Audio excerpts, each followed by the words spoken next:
मागच्या रविवारी अश्विनीच्या ड्रायफ्रूट शॉपचं ओपनिंग होतं. अश्विनी माझी जिम फ्रेंड आहे. इथून बरीच खरेदी पण केली.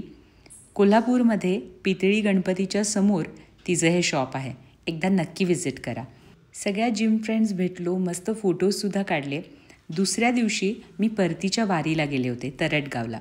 खूप छान दर्शन झालं आणि मंगळवारी भजनाला गेले होते.